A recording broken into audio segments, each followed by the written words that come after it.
ఈ సినిమా మీద నాకున్న అబ్జెక్షన్ మొత్తం చెప్తున్నాను, నా క్వశ్చన్ కాదు. ఆవిడ ఇందాక స్టేజ్ మీద ఒక్కొక్కరిని పిలిచినప్పుడు సుద్ది అయోధ్య గారు రండి ఏదో క్యారెక్టర్ పేరుతో పిలిచారు.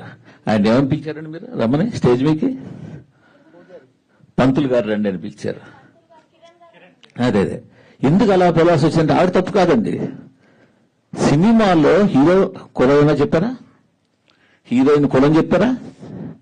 హీరో తండ్రి ఇంకో క్యారెక్టర్ ఎవరిదైనా కులం చెప్పారా? అంటే ఒక రేప్ చేసే విలన్ క్యారెక్టర్ చూపించాల్సి వస్తే మీకు బ్రాహ్మణ్ కావాల్సి వచ్చిందా? ఏంటనేది యాక్చువల్గా ఇక్కడ ఉండండి, నేను మాట్లాడుతున్నాను. కాశీ లాంటి పవిత్రమైన పుణ్యక్షేత్రంలో మీకు ఫైట్ సీక్వెన్స్, రేప్ సీక్వెన్స్ తీయడానికి ఒక కబేలా కావాల్సి వచ్చిందా? కాశీ లాంటి ఒక పుణ్యక్షేత్రంలో ఒక పంతులు ఒక ముస్లిం కలిపి రేపు సీన్కి అసిస్ట్ చేసినట్టు తీయాల్సి వచ్చిందా? ఏంటండి మైండ్ సెట్? ఏమి ఓ కాపు కమ్మ రెడ్డి బ్రాహ్మణ్ చెప్పలేపారా హీరోని? లేదు ఇంకోటి చెప్పలేపారా? యాక్చువల్ గా క్యారెక్టర్ పేరు పోనీటేల్ గాయ్ అని ఉంటుంది sir, but I don't know who has given that name. అది తప్పుగా ఇచ్చారు. అక్కడ ప్రొజెక్ట్ చేయడం కూడా అలాగే ప్రొజెక్ట్ చేశారు కదా సార్. క్యారెక్టర్ పేరు హారతికి రావాలి, హారతి టైం అవుతుంది అని చెప్పి. అంటే నేనేమంటే మీరు ఇప్పుడు ఒక పర్సన్ టార్గెట్ చేయాలనుకున్నప్పుడు చేస్తే చేయండి, అది మీ ఇష్టమే, కాదనంటల్లా.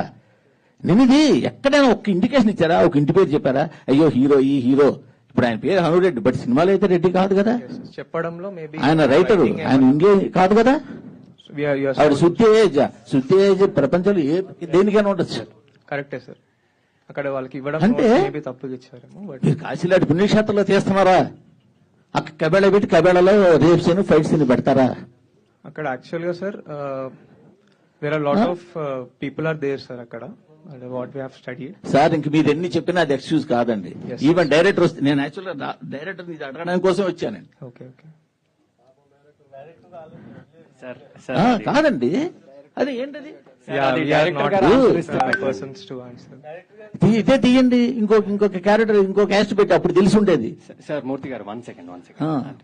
మా డైరెక్టర్ రైటర్ కాబట్టి ఆయనకు ప్రతిదానికి ఒక బలమైన కారణం ఉంటుందండి. దయచేసి మీరు నిజంగా ఆయన అడిగితేనే బెటర్ అండి. అంటే మీకు లైవ్ అందరూ చూస్తున్నారు, అందరిలోకి వెళ్తుంది, ఆయన చూస్తాడు, ఆయన కారణం నేను చెప్పుండొచ్చు, వేరే సంగతి. బట్ నేనైతే చెప్తున్నా సార్, 2 అబ్జెక్షన్స్. ఒకటి సరే ఓకే, కాశీలో పురోహితుడిని చూపించాడు, ఆయన ఇష్టం చూపించుకోమన్నాడు. కాశీలో పుణ్యక్షేత్రం అండి, ఆ పుణ్యక్షేత్రంలో ఒక కబేళా చూపించి అంత భారీ కబేళా పెట్టి ఆ కబేళాలో ఒక ముస్లింలు పెట్టి వాళ్ళేమో ఈ పంతులు సపోర్ట్ చేసినట్టు ఏంటండి? ఏం చెప్పదలుచుకున్నారు ఇండైరెక్ట్ గా మీరు?